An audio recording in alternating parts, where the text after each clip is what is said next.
Boa noite a todos, boa noite a todas. Estamos aqui para mais uma live para falar de um assunto polêmico, de um assunto que você não discute geralmente nas mesas de domingo, nos almoços de família, né? Hoje é dia de falarmos sobre livre-arbítrio. Então, se você está curioso para saber se a gente tem livre-arbítrio ou não, falar um pouquinho mais sobre esse assunto, então já fique atento aí, somos amigos, porque hoje a gente vai falar de um tema que é extremamente polêmico. Então, o livre-arbítrio é o tema de hoje. E se você tem dúvidas, perguntas, né, quer entender melhor sobre esse assunto, hoje é o dia de saber sobre como é que funciona, o que que não funciona, o que é, o que não é, e para onde que vai o tal do livre-arbítrio. Sem mais delongas, a gente vai começar já a conversar um pouquinho sobre esse assunto, e a pergunta que eu já quero deixar aqui para todo mundo é: será que o livre-arbítrio existe? Será que nós estamos realmente num planeta que tem livre-arbítrio? As pessoas têm livre-arbítrio? O que que vocês acham? Né, deixam nos seus comentários aí, o que que vocês acham, se a gente tem livre-arbítrio, se não tem, né, e a gente vai falar um pouquinho aqui sobre alguns assuntos, relacionados ao ao livre-arbítrio, e a gente vai começar falando sobre um autor, né, que chama Robert Sapolsky, né. Ele é um autor que escreveu diversos livros, né, e um dos livros dele, ele discursa sobre essa história do livre-arbítrio, né, e a lógica dele é que as pessoas não têm livre-arbítrio, e ele coloca diversos aspectos sobre esse assunto do porquê que as pessoas não têm livre-arbítrio. Mas eu quero começar uma abordagem com vocês aqui, científica. Vocês sabiam que quando a gente vai fazer alguma coisa, que geralmente o nosso cérebro, ele, antes da gente fazer, ele já tem as pulsações neurológicas, da decisão antes da ação em si? O nosso cérebro, ele processa as atividades cerebrais antes da tomada de decisão, ou seja, ele já se prepara para tomada de decisão antes de uma determinada ação como um todo. Então, neurologicamente, nós não temos, né, parece que neurologicamente nós não temos um livre-arbítrio. Por essa capacidade que o cérebro tem né, e faz de já preparar, né, todos os aspectos neurológicos para como se a gente já tivesse com a decisão tomada. E se o cérebro já processa, e já tem, né, essa capacidade, vamos dizer assim, de antecipar o evento, então, eh, o porquê que a gente ainda tem a percepção de livre-arbítrio? Por que que a gente ainda acha que a gente tem livre-arbítrio, né? O cérebro, quando ele, né, cria já esse ambiente, né, de decisão na nossa cabeça, ele cria ele com base, em grande parte, nas experiências pregressas, né, naquilo que a gente já tinha de um processo decisório, eh, e com base em uma série de aspectos já, né, vamos dizer assim, pré-estruturados dentro do nosso contexto de experiências. Ou seja, grande parte do processo decisório está alicerçado nas questões do subconsciente, né. Então, ele toma como premissa para poder, né, falar sobre o livre-arbítrio, ele toma como premissa experiências passadas, né, comentários que você muitas vezes vê e gera conceitos ou preconceitos, emoções, né, previstas ou planejadas por ele. E com base nisso, né, acontece um processo decisório no nosso cérebro que já deixa o nosso corpo preparado para uma determinada situação. Então, todas as vezes que a gente age de uma maneira impulsiva, né, ou de uma maneira, automática, a gente está agindo, né, no sem livre-arbítrio. Porque essa maneira automática, ela já tem toda uma estrutura de preparação para, né, feita pelo nosso cérebro e para nós, para nos dar, todas as ferramentas, condições, necessárias para poder agir, né. E muitas vezes, simplesmente o cérebro, ele já deixa tudo preparado, e quando a gente age, a gente nem sabe por que que agiu de uma determinada forma, e por que que aquilo ali estava acontecendo, né, mas dentro da nossa estrutura neurológica estava tudo preparado. Então, a primeira coisa que é importante para a gente começar a discussão aqui é: o cérebro, ele deixa tudo preparado, e se a gente agir sempre, né, sem pensar, a gente não tem livre-arbítrio. E se a gente pensar, a gente tem livre-arbítrio? Aí tem uma série de outros fatores que, podem acontecer. Porque muitas vezes o pensamento também está enviesado. O que é pensar? Qual é a nossa habilidade de pensar, né? O que que faz com que a gente tome decisões e tire conclusões, né? Qual que é o aspecto que está atrelado a esse nosso processo decisório? Ele também está associado às, eh, às coisas do subconsciente, né, a estrutura de pensamento.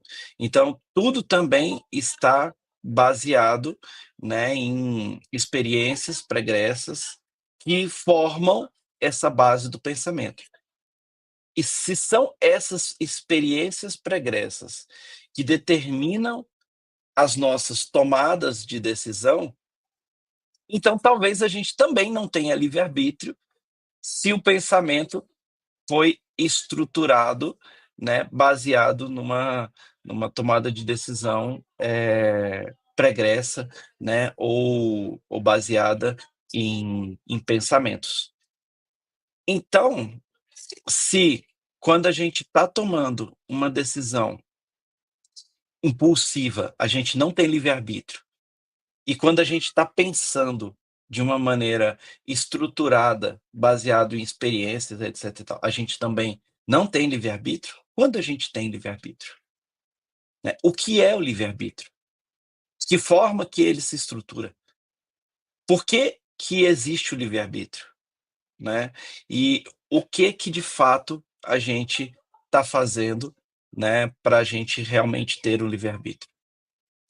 Então, eh, depois de analisar, né, essa visão, do Sapolsky, que ele coloca uma série de critérios, e uma série de pontos, e uma série de estruturas, né, em tese, a decisão, eh, em que tudo que a gente faz nessa vida, né, ela é grande parte determinada pelas experiências pregressas e por uma série de conceitos, né, que já estão estabelecidos no nosso cérebro e que basicamente são construídos e reforçados por nós mesmos de acordo com as coisas vão acontecendo na nossa vida.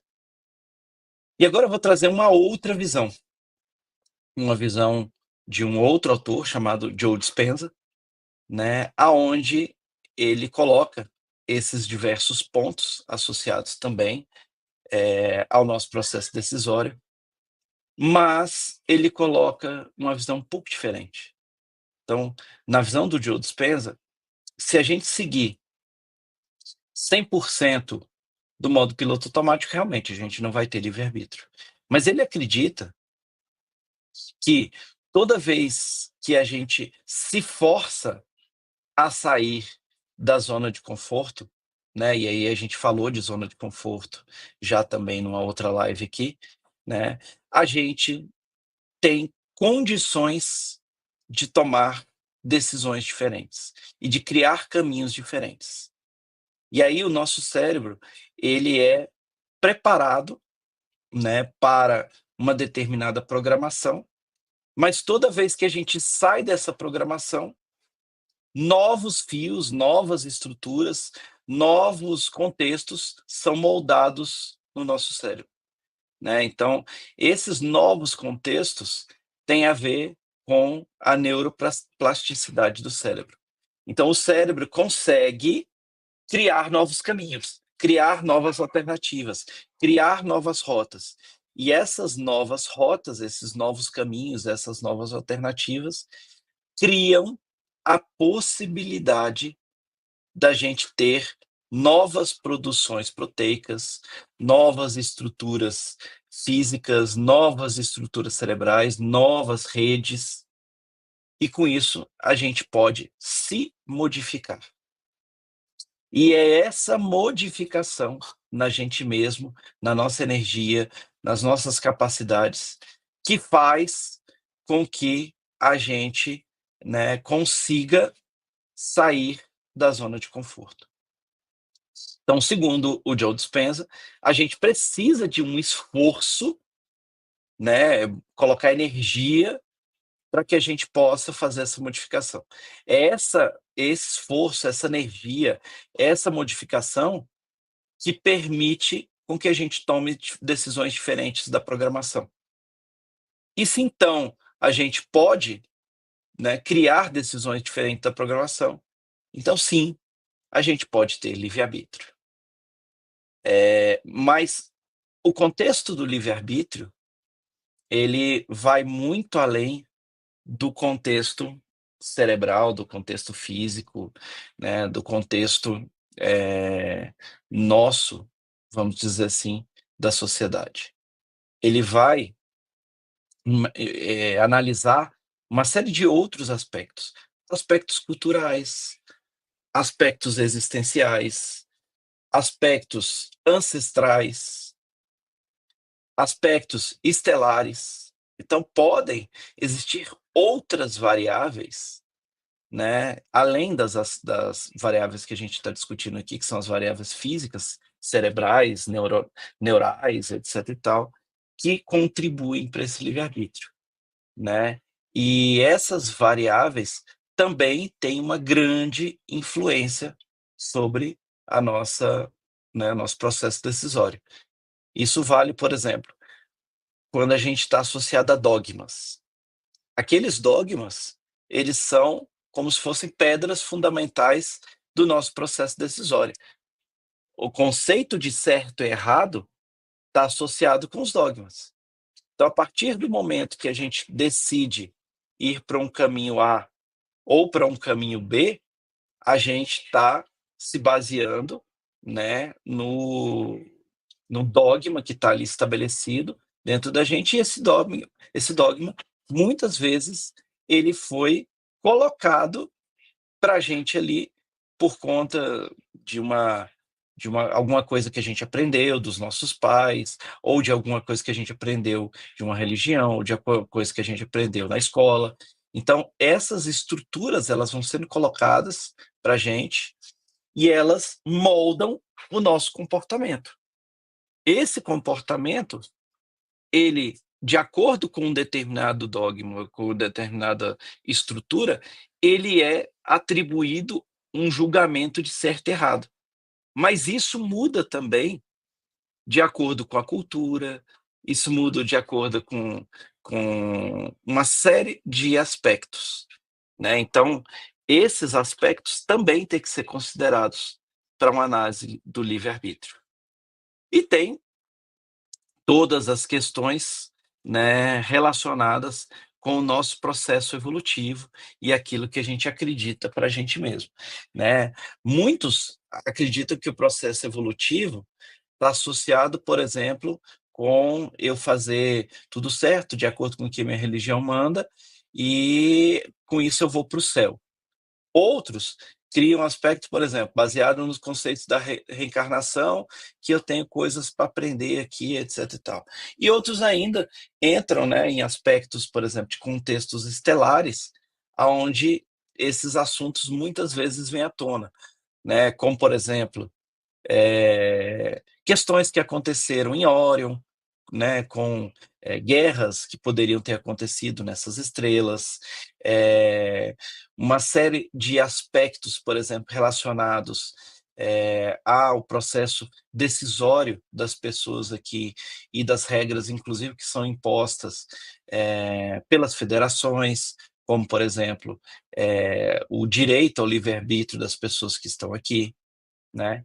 Mas esse livre-arbítrio das pessoas que estão aqui, eles vão até que ponto?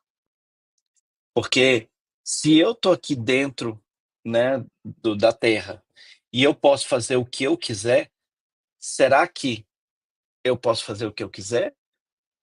Ou eu posso fazer aquilo que eu não vai impactar uma determinada regra, uma determinada lei, uma determinada, determinação? Porque se eu fizer algo nessa lógica de poder fazer o que eu quiser, e isso impactar, por exemplo, o meu coleguinha do lado, então eu não posso fazer o que eu quiser. Então, se eu não posso fazer o que quiser, né, sem de maneira irrestrita, será que existe livre-arbítrio? Ou será que existe livre-arbítrio dentro de um determinado contexto? Não, ó, seu livre-arbítrio vai até aonde começa o direito do outro. Então não é um livre-arbítrio total e restrito. Né? Ah, não, seu livre-arbítrio vai até você não prejudicar as pessoas. Ah, não, seu livre-arbítrio vai até aqui nessa página 2 aqui. Então, nessa hora, o livre-arbítrio, ele também pode ser contextual, né? E ele também pode ser associado a uma série de questões que são, vamos dizer assim, imposições externas. E se são imposições externas, então isso limita a gente. E essas limitações, elas impactam diretamente no nosso poder de decisão. Então, talvez esse livre-arbítrio não seja um livre-arbítrio restrito, seja um livre-arbítrio contextual e específico para uma série de questões que você, né, queira tratar. Eh, eu queria colocar aqui também, né, para vocês, a possibilidade aqui, né, de vocês tirarem dúvidas, né. Eu sei que muita gente, eh, né, já começou a colocar aqui, por exemplo, a Cláudia colocou: "Ó, as pessoas não têm livre-arbítrio". A Laura colocou: "Ó, livre-arbítrio é sim, dentro das balizas que definimos para esta experiência". E aqui tem um ponto importante, né, que experiência? O que que a gente veio fazer aqui? Né? Qual é o nível da experiência que a gente quer trabalhar? De que forma que a gente quer trabalhar essa experiência? Esse limite, né, onde a gente define a nossa experiência, ele é um limite de até aonde a gente determina que o nosso livre-arbítrio vai. E esse limite é o que diz como que a gente vai, né, estruturar, né, até onde vai, de onde vem até onde vai a nossa experiência como um todo, né. E esses limites vão sendo implantados dentro de nós, no nosso cérebro. Só que ao longo do tempo, esses limites vão ficando tão fixos na nossa cabeça e tão pesados, que o que começa a acontecer é que esses limites vão se tornando imposições. E essas imposições vão se tornando, barreiras.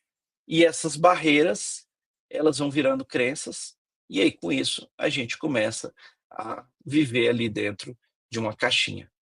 Então, e no final, todas essas coisas começam a se tornar as zonas de conforto que a gente estabelece para nós mesmos, né. Então, na minha visão, o que me parece mais lógico com relação ao livre-arbítrio, é a gente entender que grande parte daquilo que a gente toma como decisão e vivencia enquanto experiências dentro desse mundo tridimensional, eles estão limitados na nossa própria programação, por nós mesmos, pelos contextos sociais, por uma série de coisas. Então, assim, grande parte daquilo que a gente faz no dia a dia, que está principalmente ligado às coisas mais automáticas, elas não têm livre-arbítrio. Não existe livre-arbítrio para essas coisas. É uma ilusão a gente achar que a gente tem total e irrestrito livre-arbítrio.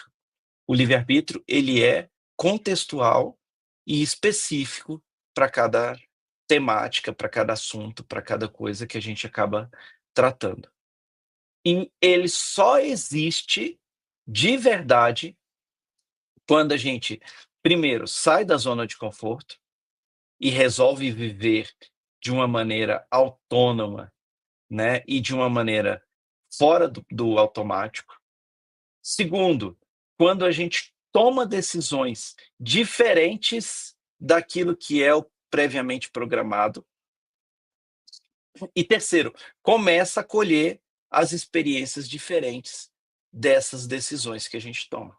Isso é o que faz com que a gente crie novos circuitos, crie novos processos decisórios e crie novas condições. Talvez essa seja a maior capacidade do ser humano e uma das maiores vantagens da gente estar vivendo nesse planeta de experiências, né? Como ele acaba tendo ali, né, uma estrutura que o protege, né, uma barreira de frequência que o protege, esse campo de experiências que a gente vive, que é a Terra, ele acaba tendo ali condições necessárias para que as pessoas venham e experimentem coisas diferentes.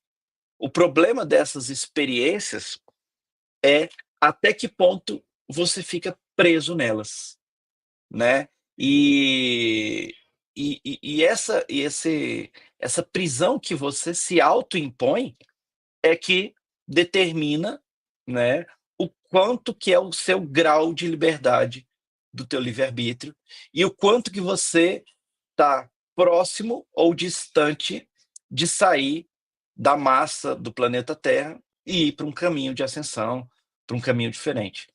Lembrando que para sair do livre-arbítrio, sair do modelo, né, de dominação e do modelo de controle e conseguir dar, né, essas movimentações, a gente necessariamente precisa sair da zona de conforto e precisa pensar diferente.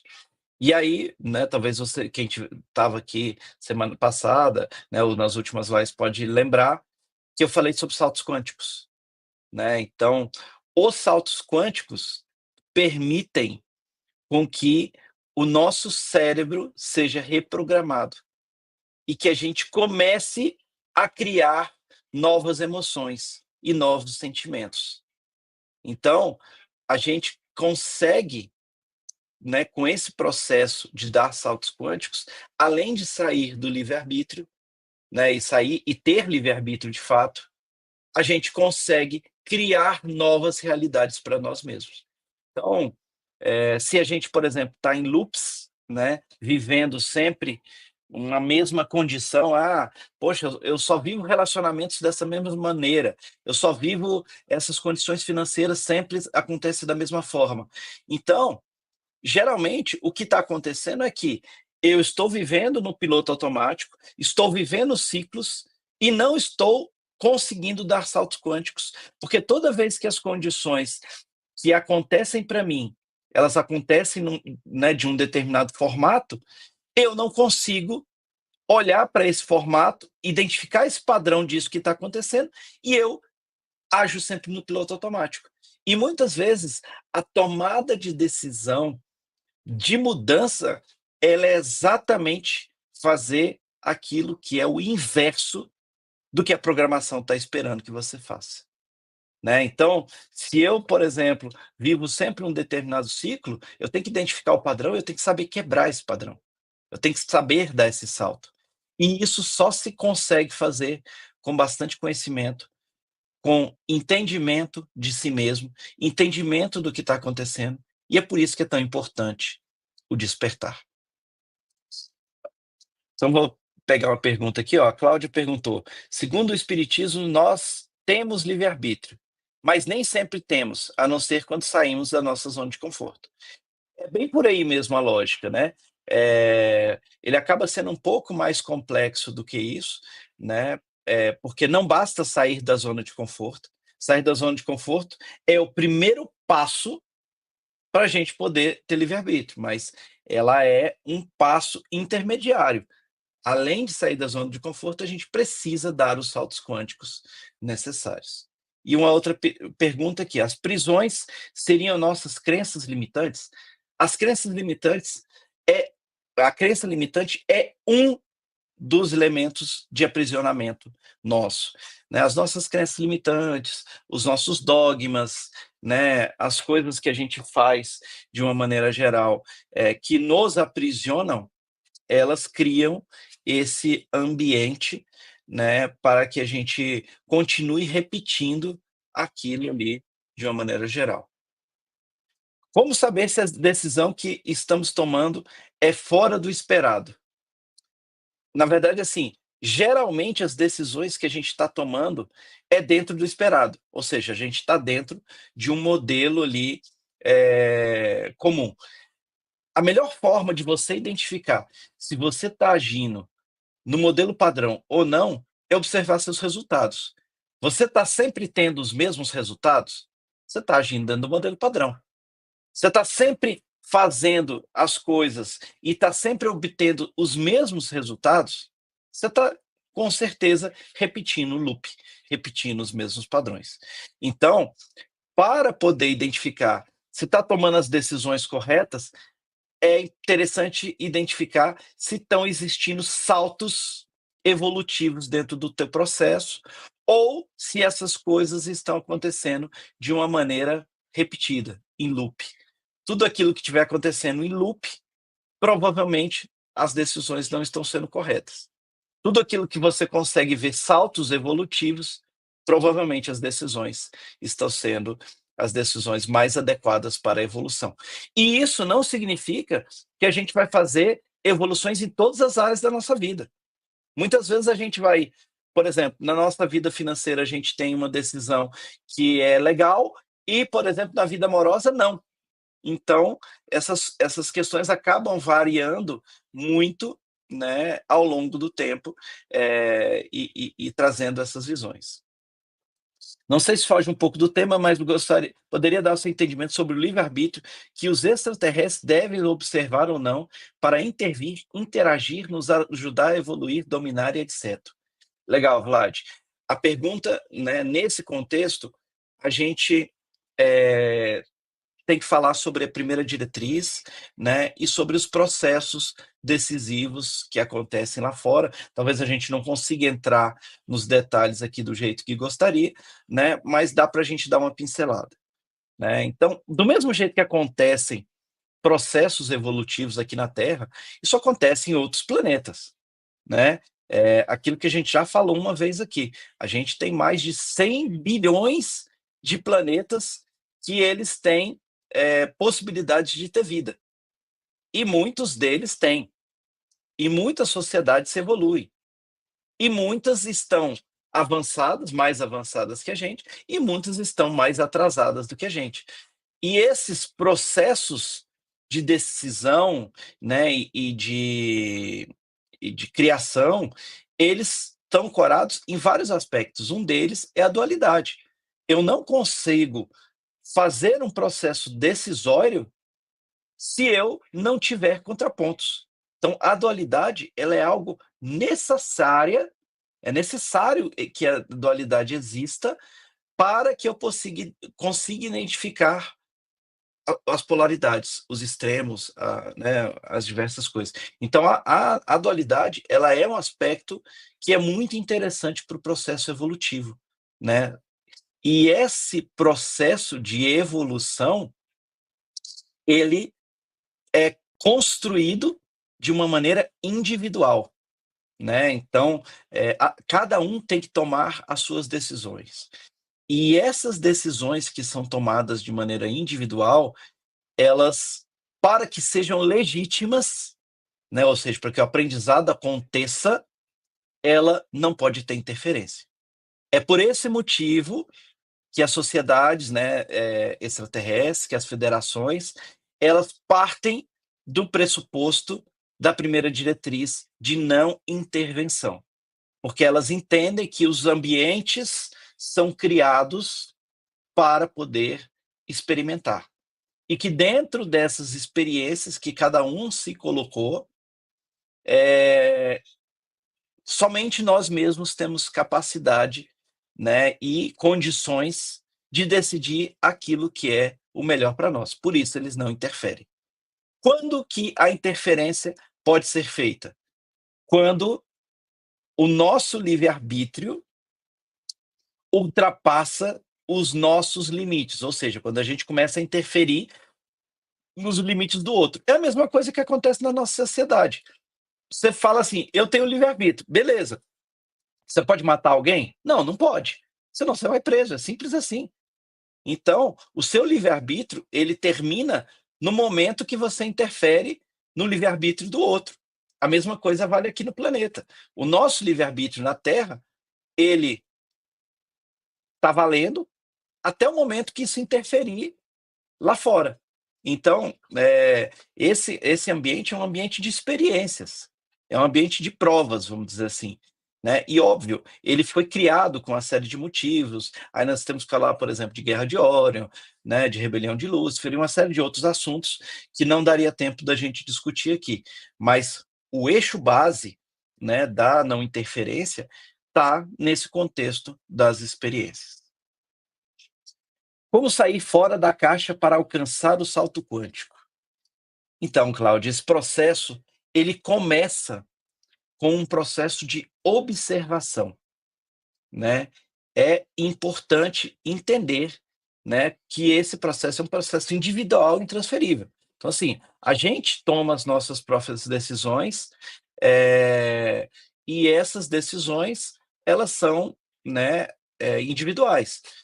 E a partir do momento que eu tomo as minhas próprias decisões, eu vejo o resultado dessas decisões. Ou seja, coisas que a gente faz trazem consequências para a nossa vida. Então, assim, e pela história da frequência, aquilo que a gente manifesta aqui na nossa vida é um resultado da nossa frequência, né? Ou seja, tudo aquilo que a gente está manifestando, a culpa é nossa, 100%. Tudo aquilo que está acontecendo na vida de cada um de nós aqui é reflexo daquilo que a gente se autoimpôs, ou seja, das frequências que a gente está vibrando. Então, se eu quero realmente sair fora da caixa, né, e alcançar o salto quântico, a primeira coisa que eu preciso fazer é observar o que está acontecendo na minha vida. Ah, eu estou repetindo padrões? Está sempre acontecendo a mesma coisa comigo? E entender com autorresponsabilidade que eu preciso, se eu quero resultados diferentes, eu tenho que fazer as mudanças. Eu não tenho que esperar isso do coleguinha, não tenho que esperar isso de A, de B ou de C. A responsabilidade é 100% minha. Os meus resultados são 100% responsabilidade minha. Só nesse ponto já são 2 tarefas absurdas. É você entender de verdade o que está acontecendo na sua vida e se autorresponsabilizar. Porque a partir do momento que você consegue fazer isso, aí você consegue identificar o que que é a sua zona de conforto. E essa zona de conforto é que vai te dar pistas para você entender o que que você precisa fazer. Porque nessa hora você tem que saber comparar aquilo que você está fazendo, a frequência daquilo que você está fazendo, o que está gerando, em termos de resultado, e por que que aquilo ali está gerando, e você vai analisar ponto a ponto. A partir do momento que você identificar esses padrões, aí talvez você identifique atitudes que estão fazendo com que aquilo ali se reproduza. E aí é que vem o sair fora da caixa. O sair fora da caixa é fazer diferente. É você entender o que está acontecendo com você e tomar decisões diferentes na sua vida, para você obter resultados diferentes, né? Resultados iguais são consequência de atitudes iguais. Não tem como você atingir uma atitude, ter um resultado diferente com uma atitude igual. Não tem como. Então esse é o processo. Como posso interferir no livre-arbítrio do outro? Poderia dar um exemplo? Vamos lá. Imagina que você está aqui e você, sei lá, causou um acidente a uma outra pessoa, para não dizer matou, causou um acidente da outra pessoa e essa outra pessoa ficou, né, sei lá, paraplégica. Você interferiu no livre-arbítrio dessa outra pessoa. Neste momento, você, né, tem que sofrer consequências desse processo, né. Então, interferir no livre-arbítrio de outra pessoa é tirar ela do caminho que ela estava prevista, né. É você realmente retirar ela do fluxo que ela estava. Um acidente, acontece isso, né, uma série de coisas podem fazer isso de uma maneira deliberada. Na hora que você faz isso, existem consequências. Consequências físicas, consequências, legais, consequências culturais, consequências espirituais. Então, este processo, ele, né, inclusive, ele se, por exemplo, se uma determinada pessoa estava previsto ela aprender com uma determinada situação, e você não deixa ela passar por aquela situação, você está interferindo no livre-arbítrio dela. Às vezes ela quer passar por aquela situação, ela quer sofrer. Ah, mas eu não quero que ela sofra. É você que decide ou é ela? E se ela está aqui para, e se ela quer sofrer? E se aquilo ali é algo que ela precisa fazer dentro da alma dela? A gente não tem capacidade de determinar o que que uma pessoa tem ou não que fazer. Cada um é responsável pelas suas próprias experiências aqui. Então, essas questões, né, são questões que interferem no livre-arbítrio das pessoas. Bem, nós já estamos encaminhando já para o final da live. Eu queria saber se alguém tem mais alguma pergunta, mais algum assunto, né. Eu sei que livre-arbítrio é um tema polêmico, é um tema longo, né, mas a ideia aqui é só dar um gostinho, provocar a discussão e abrir para a gente realmente entender um pouco mais, né. Quem quiser aprofundar a discussão, busca a gente lá no @Cosmic Expansions, segue a gente, compartilha alguma coisa, né, manda mensagem no inbox, no direct, a gente está à disposição, né. A ideia é realmente provocar. Se vocês também tiverem assuntos que vocês queiram tratar, né, tragam para gente, manda para gente lá no Cosmic Expansions, e a ideia aqui é realmente criar um ambiente aí que possa ser contributivo, né, e que possa criar condições para que a gente faça um despertar, né, de maneira mais consciente, de maneira mais clara, de maneira mais direta, de maneira mais objetiva, e que sirva, né, como uma catapulta para a gente dar os nossos saltos quânticos. Então é isso, pessoal. Agradeço a todos pela presença aqui, né.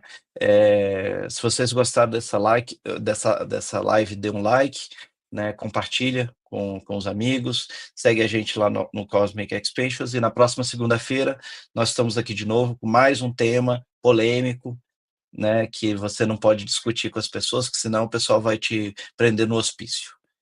Beleza, gente? Obrigado a todos, uma boa noite e até a próxima segunda. Até mais.